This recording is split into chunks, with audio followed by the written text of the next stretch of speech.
Assalamualaikum warahmatullahi wabarakatuh. Bismillahirrahmanirrahim. Ashhadu an la ilaha illallah wa ashhadu anna Muhammadar Rasulullah. Allahumma sholli ala sayyidina Muhammad wa ala ali sayyidina Muhammad. Rabbi israh li sadri wa yassir li amri wahlul 'uqdatam min lisani yafqahu qawli. Amin. Bismillahirrahmanirrahim. Kang Hadimin dari Sabah, Malaysia, silahkan.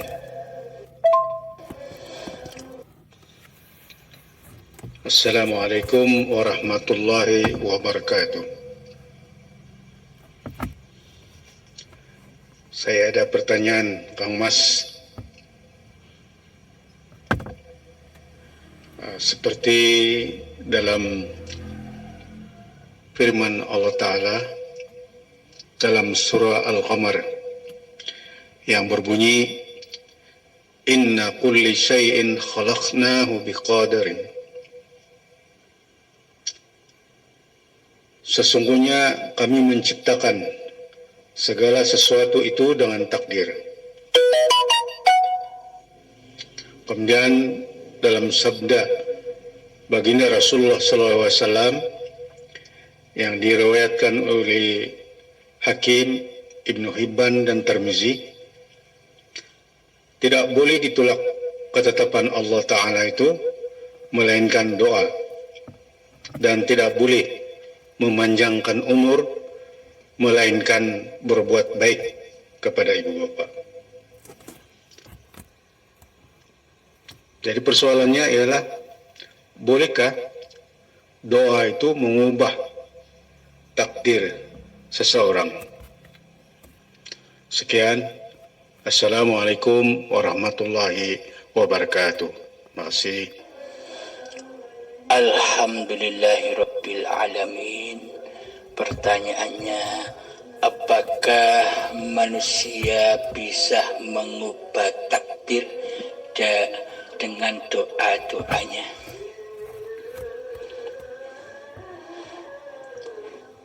Bismillahirrahmanirrahim. Menurut di sisi syariatnya, ya bisa mengubah, karena Allah tidak mengubah diri manusia sebelum manusia itu mengubahnya. Itu babakan syariatnya. Akan tetapi pengertian pemahaman di babakan hakikatnya adalah, mana mungkin manusia bisa mengubah takdir Allah, sedangkan manusia itu diperjalankan, dihidupi oleh Allah. Kelihatannya manusianya yang bisa mengubah takdir, kelihatannya. Akan tetapi di dalam doa yang mengkerentekkan, yang mengkehendakkan hati manusia untuk berdoa itu siapa? Menurut didakti tatanan syariat, ya yang berkerentek, yang berkehendak berdoa, ya makhluknya, ya manusianya. Maka jika ada perubahan atas doa-doa manusia, maka dikira manusianya yang bisa mengubah takdir Allah. Kelihatannya demikian. Akan tetapi bila yang sudah nyata dan wujud di hati manusia itu sudah Allahnya, maka yang berkehendak, yang berkerenteknya hati ini kan juga perintah Allah. Diutus Allah badan ini untuk berdoa. Jadi seumpama ada perubahan nasib atau tidaknya nasib, juga Allah lah yang menetapkan. Karena manusia itu tidak bisa, tidak berkuasa atas segala gerak langkahnya.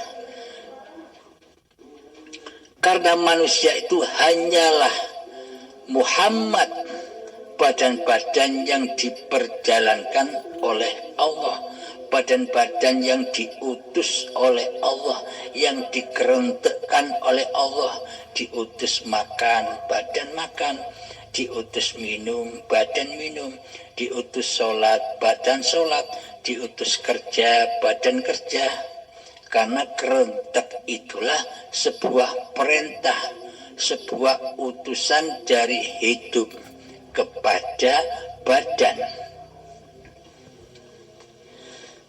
Jadi mana mungkin badan-badan manusia ini bisa berjalan sendiri tanpa Allah.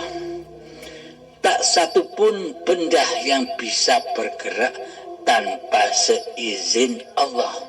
Jadi apapun yang dilakukan manusia itulah ketetapan takdir dari Allah, takdir dari yang menciptakan, takdir dari yang memperjalankan. Akan tetapi dalam sudut pandang manusianya, karena manusia masih mentuhani diri manusianya di hatinya, maka memandang segala sesuatu serba manusia, seolah-olah Tuhan di dunia ini adalah manusianya. Karena selama ini manusia berasa dirinya lebih wujud daripada Allah. Manusia berasa dirinya lebih menjadi imam daripada Allah. Allah dijadikan makmum, Allah digoibkan, Allah ditiadakan kewujudan, kekuasaan dan hidupnya. Jadi selama ini manusia itu seakan-akan jadi imamnya Allah. Allah disuruh jadi makmum. Allah harus menuruti semua doa-doa imamnya. Seolah-olah doa-doa kita selama ini harus diterima Allah, harus jadi kenyataan. Inginnya manusia kan begitu. Inginnya semua doa-doanya diterima oleh Allah. Karena selama ini manusia masih merasa jadi imam di dunia ini.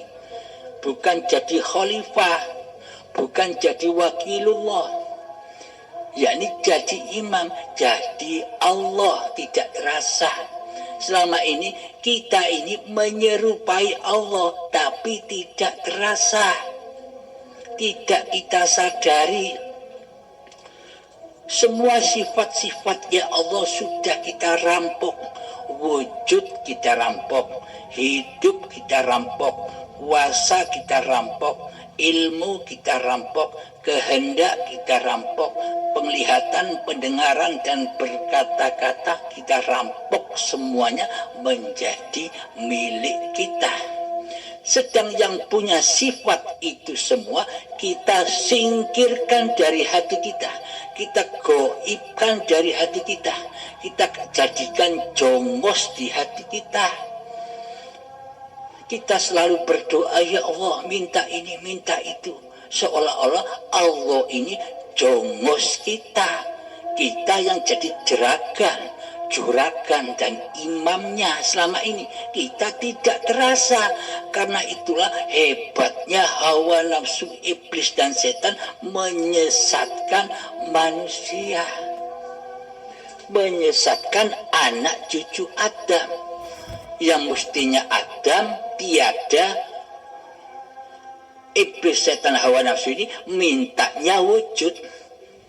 Allah yang ditaruh di Adam, Allah tidak ada, Allah tidak wujud, Allah gaib, Allah tidak hadir di hati kita. Selama ini yang hadir, yang hudur di hati kita kan diri kita sendiri. Inilah bukti bahwa selama ini Kita sudah menyerupai Allah, tapi kita tidak sadar, tapi kita tidak menyadari semua itu karena hati kita masih keras. Hati yang keras melebihi kerasnya batu. Inilah yang dikatakan Allah, jiwa yang mati. Meskipun badannya kelihatannya masih hidup, tapi jiwanya mati. Mati kesadarannya, mati penyaksiannya akan Tuhan pencipta dirinya. Selama ini yang kita lihat, yang kita saksikan di dunia ini hanyalah selain Allah. Inikah yang dikatakan bertuhan? Menurut syariat memang bertuhan, seolah-olah saja, seakan-akan saja kelihatannya bertuhan dan beragama. Akan tetapi semua itu semu, hanya dusta. Padahal beragama dan bertuhan kita selama ini hanya untuk menutupi keateisan hawa nafsu kita sendiri di sisi manusia, agar manusia tidak tahu bahwa diri kita selama ini ateis, tak bertuhan. Tapi anehnya kita tidak sadar selama ini. Apa yang dimaksud ateis? Ateis itu kan tidak bertuhan, tidak bertuhan. Melainkan selama ini yang ada, yang wujud, yang khotur di hati kita bukan Allah, Tuhan pencipta diri kita. Akan tetapi yang wujud, yang khotur, yang hidup di hati kita selama ini ya hawa nafsu kita sendiri. Abdul Halimnya ini loh yang wujud. Inilah yang dimaksud Allah, bahwa iblis dan setan itu musuh-musuhmu yang nyata, maka perangilah dia. Ya Abdul Halim ini iblis setan yang nyata. Nyata bukan Abdul Halim ini? Nah, siapa yang harus diperangi? Ya Abdul Halimnya, ya nama-nama manusianya di bumi hanguskan dari hidup ini. Karena sifat hidup ini Allah, bukan manusia. Manusia itu sifatnya mati. Dulu mati, besok juga mati. Dulu mati, sekarang tetap mati, besok apa lagi? Jadi matikanlah dirimu, hidupkanlah Tuhanmu. Jadi pada intinya, bagi orang-orang yang sudah mengenal Allah, maka tidak berdoa lagi. Memang bagi tatanan syariat wajib berdoa. Ud'uni astajib lakum. Coba hayati ayat ini. Ud'uni astajib lakum. Ud'uni, berdoalah, mintalah kepadaku. Astajib lakum, maka akan aku kabulkan. Coba kita hayati di tatanan syariat. Seumpama ayat ini benar di sisi syariat, maka orang sedunia tidak ada yang miskin. Karena pada umumnya seluruh manusia pasti minta kaya, pasti minta enak, pasti minta hidup yang mewah.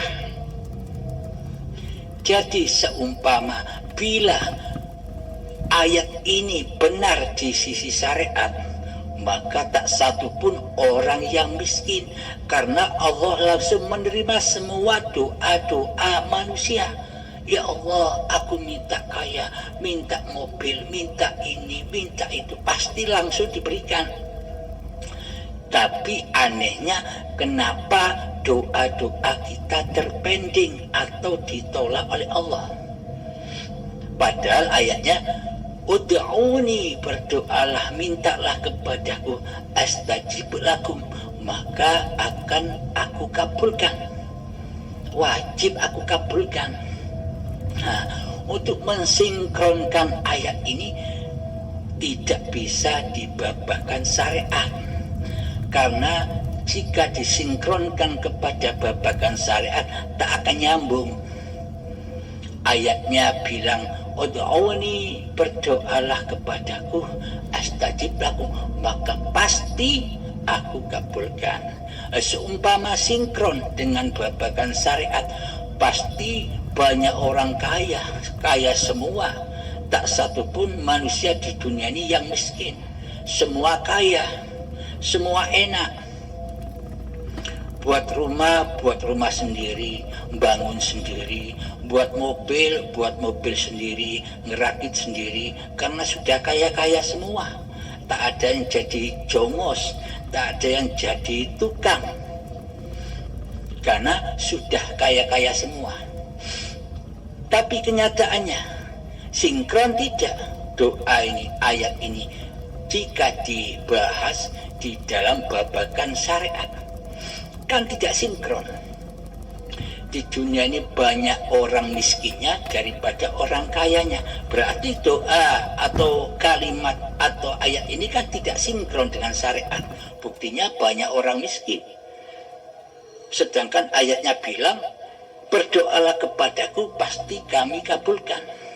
Ternyata tidak terkabul. Banyak orang yang miskin, Mas Yan. Nah, ini buktinya bahwa ayat ini harus kita sinkronkan dengan babakan hakikat ma'rifatnya. Mari kita kaji bersama. Bismillahirrahmanirrahim.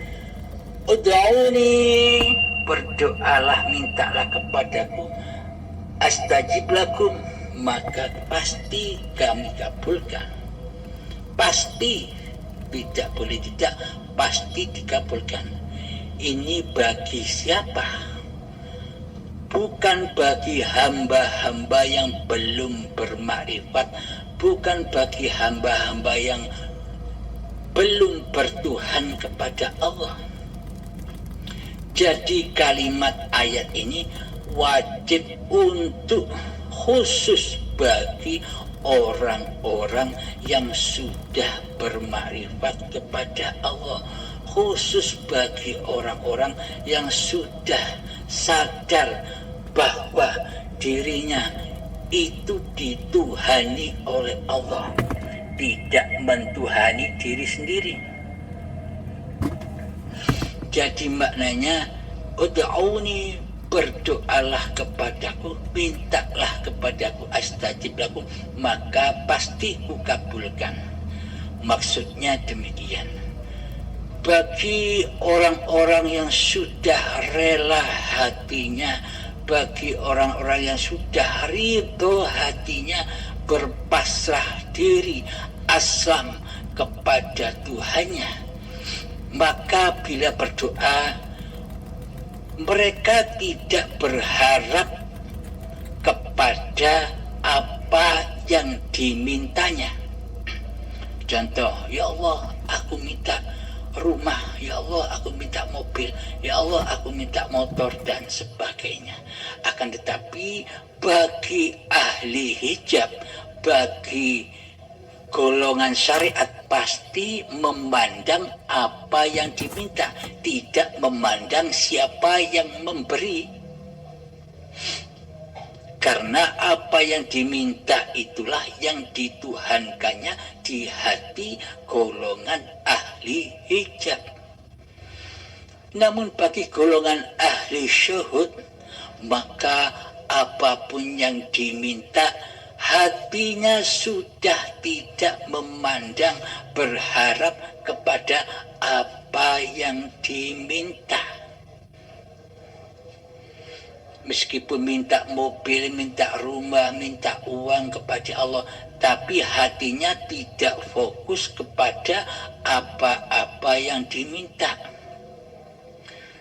Akan tetapi fokus hatinya hanya menyaksikan Allah.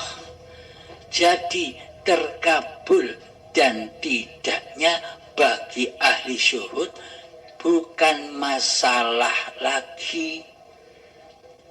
bukan tujuan lagi, karena hati ahli syuhud sudah selamat dari menyaksikan selain Allah. Hati ahli syuhud sudah pasrah tunduk patuh kepada apa-apa yang ditakdirkan oleh Allah kepadanya.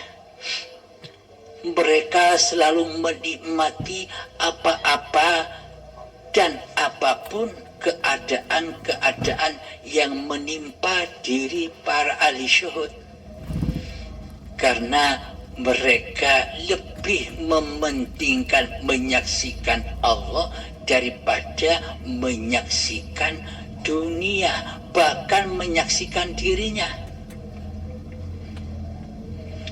Jadi Allah lah yang dimaha besarkan di hatinya, bukan dirinya yang dimaha besarkan di hatinya. Jadi keadaan-keadaan hati para nabi, kondisi-kondisi hati para rasul, termasuk Kanjeng Nabi Muhammad junjungan kita sallallahu alaihi wasallam, hatinya demikian. Bahkan pernah Kanjeng Nabi Muhammad berdoa kepada Allah, ya Allah, berilah aku kemiskinan. Nah, apa maknanya itu? Coba kita kaji. Kenapa Kanjeng Nabi minta miskin? Babakan dunia. Bismillahirrahmanirrahim. Hayati tafakuri di dalam hati kita. Semakin banyak apa-apa yang kita miliki, semakin banyak harta yang kita miliki, semakin banyak dunia yang kita gapai, semakin besarlah siksaan Allah di hati kita. Kelihatan dohir memang enak, tapi hakikatnya di batin tersiksa dengan apa-apa yang diakui sebagai miliknya. Contoh, ilustrasikan kepada diri Anda masing-masing. Contoh, seumpama Anda sekarang belum punya motor, kemudian Anda berdoa kepada Allah dikabulkan motornya, dikasih motor satu. Nah, otomatis sebelum Anda punya motor, Anda tidak punya tauhid berhala motor itu. Hati Anda tenang, tidak punya motor.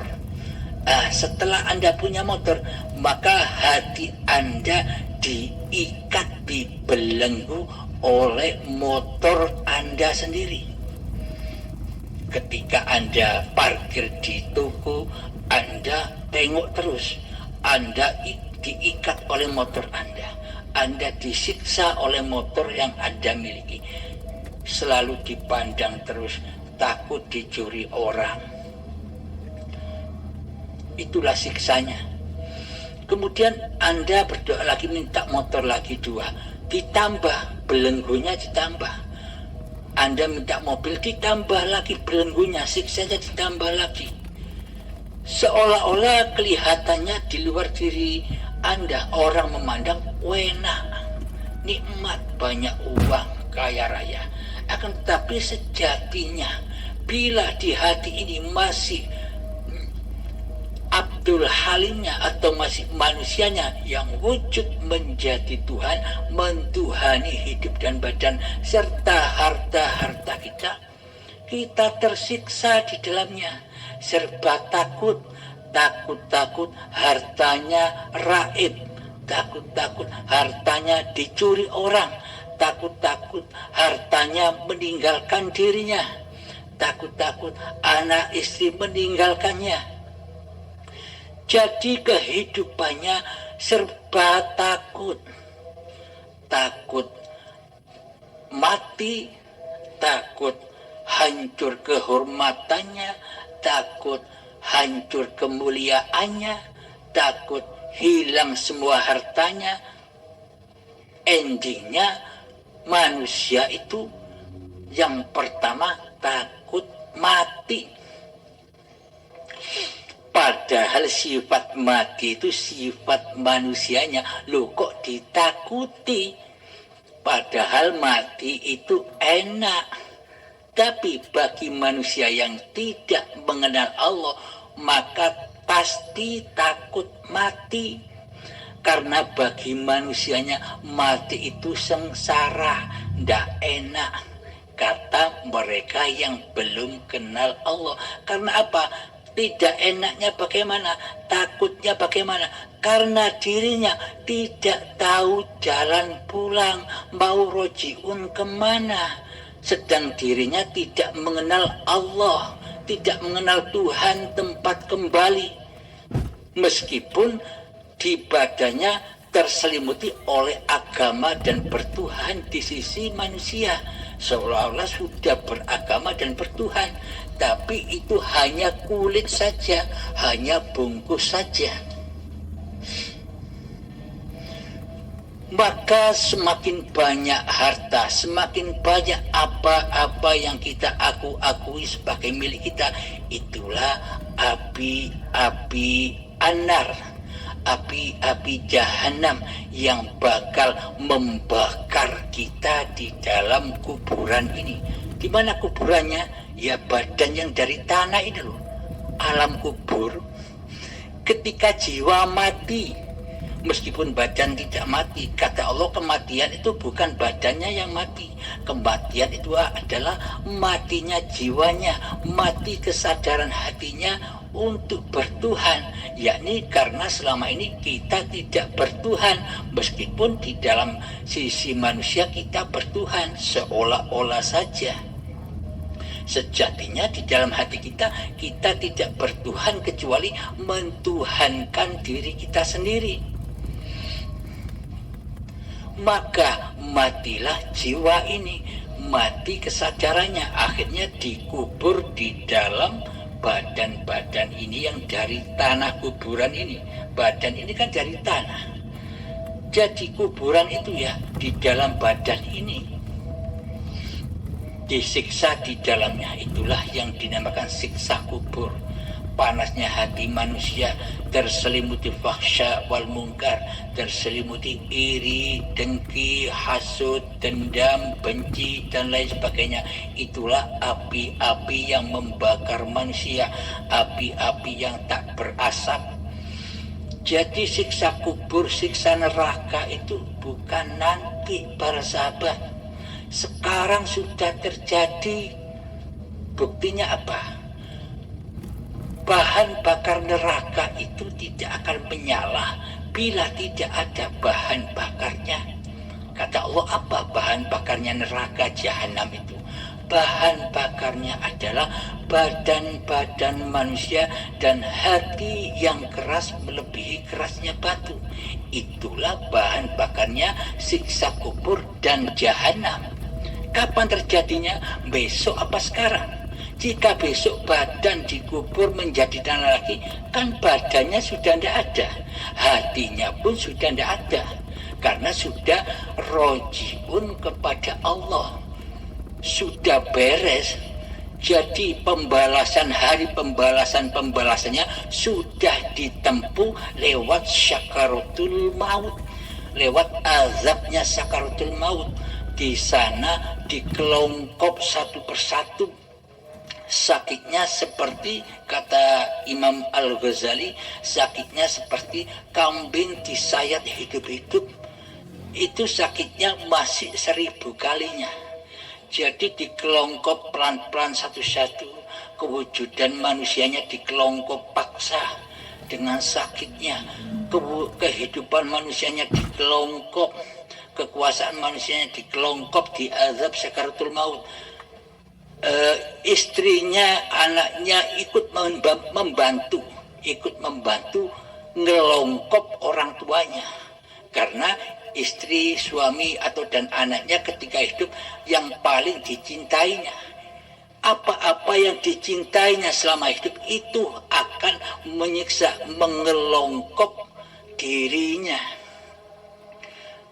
Pada intinya azab-azab yang pedih itu adalah hikmah. Hikmah pensucian demi pensucian. Ketika sudah tuntas azab-azab di sakaratul maut, sudah terkelongkop semua keakuan diri manusianya, kehidupan diri manusianya, kekuasaan diri manusianya, maka inna lillahi, jariku yang suci waktu bayi, wa inna ilaihi roji'un, kembali suci dan pulang kepada Allah. Ketika badan mati, apakah masih bisa diakui? Ini badanku, ini hidupku, sedang diri kita sudah tidak ada.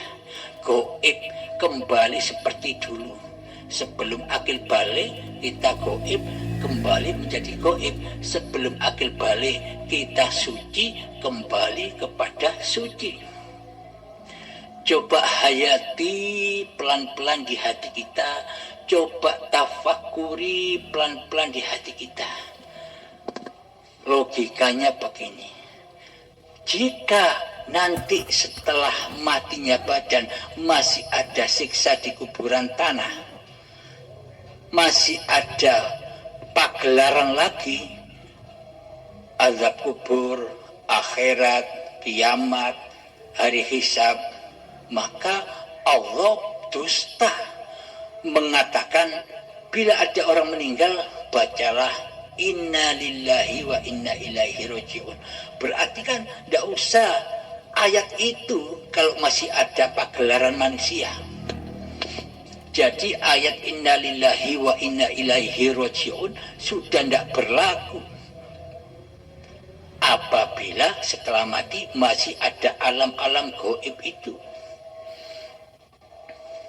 yang ternyata alam-alam gaib yang dianggap gaib oleh ahli hijab ternyata sudah nyata adanya bagi ahli syuhud.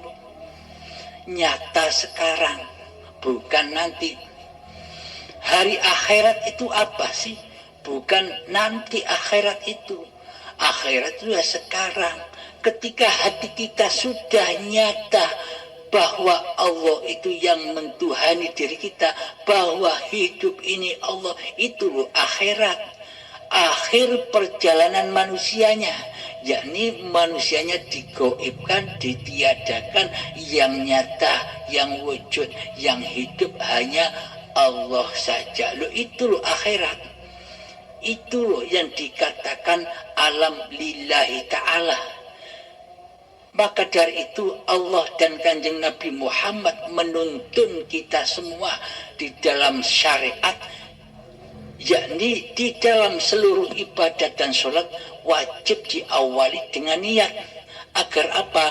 Agar niatan kita sampai mi'raj ketemu Allah di akhirat, yakni di alam lillahi ta'ala.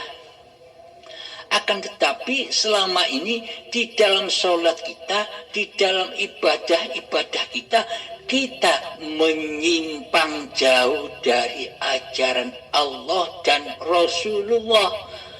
Apakah layak kita disebut umat baginda Nabi Muhammad SAW? Sedangkan kondisi hati kita tidak sesuai yang dituntunkan oleh Kanjeng Nabi Muhammad. Apakah mungkin keadaan hati Kanjeng Nabi Muhammad ketika sholat, Muhammadnya yang ibadah, Muhammadnya yang berpuasa, Muhammadnya yang berzakat, Muhammadnya yang berhaji? Tidak mungkin. Yang ada di hati para nabi dan para rasul itu yang ada hanya Ahad, yang ada hanya Allah. Terbukti para nabi dan para rasul itu termasuk Kanjeng Nabi Muhammad diutus kepada manusia dengan membawa tauhid, mengesahkan Allah daripada mengesahkan diri manusianya di hatinya. Karena selama ini manusia-manusia sama-sama mentuhankan dirinya sendiri, mentuhani sholatnya, mentuhani hidupnya, mentuhani puasanya, mentuhani zakatnya, mentuhani hajinya, mentuhani kerjanya, mentuhani masaknya waktu di dapur, mentuhani mencangkul sawah, mentuhani apa saja yang digerakkan oleh badan, seolah-olah itu syariatnya manusia, karena selama ini hidup masih diakui oleh manusianya. Inilah manusia yang tidak bertuhan kecuali mentuhankan iblis dan setan serta hawa nafsunya di hatinya. Ilustrasinya begini, bila kita ini bertuhankan Allah, mestinya apa-apa yang tergerak oleh badan kita, pasti hati kita khudur Allahnya.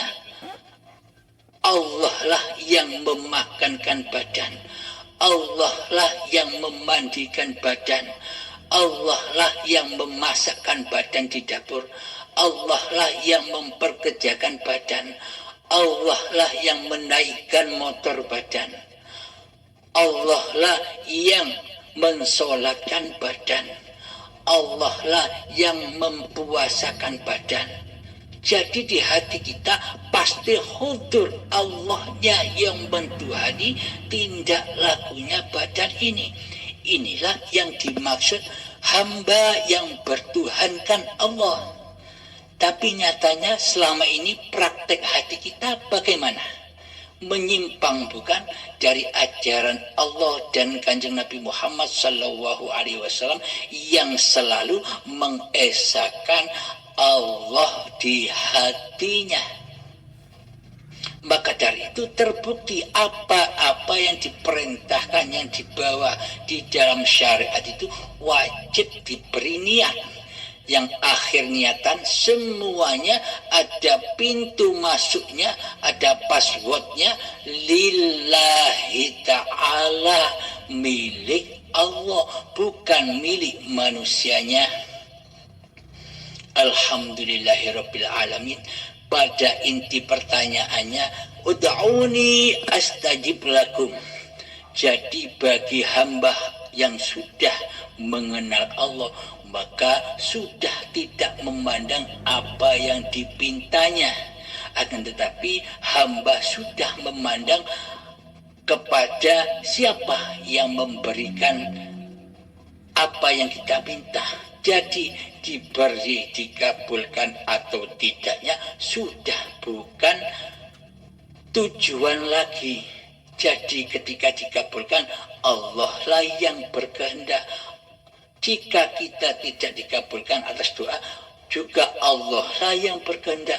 Jadi kabul dan tidaknya hati sudah mutmainnah, karena hatinya sudah di akhirat, hatinya sudah di surga, meskipun badannya masih di dunia.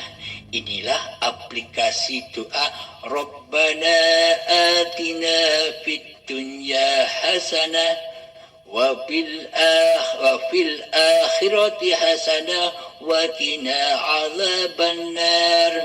Dunianya baik, badannya baik, akhirnya baik, yakni hidupnya Allah. Demikian sahabat, semoga bisa dipahami. Assalamualaikum warahmatullahi wabarakatuh. Assalamualaikum warahmatullahi wabarakatuh. Alhamdulillah, setelah saya mendengar panjang lebar apa yang telah disampaikan oleh Kang Mas, dapatlah saya pahami secara menyeluruh. Dan sebenarnya ayat Al-Quran ini ataupun sabda ataupun hadis Rasulullah SAW ini dia berbentuk syariat.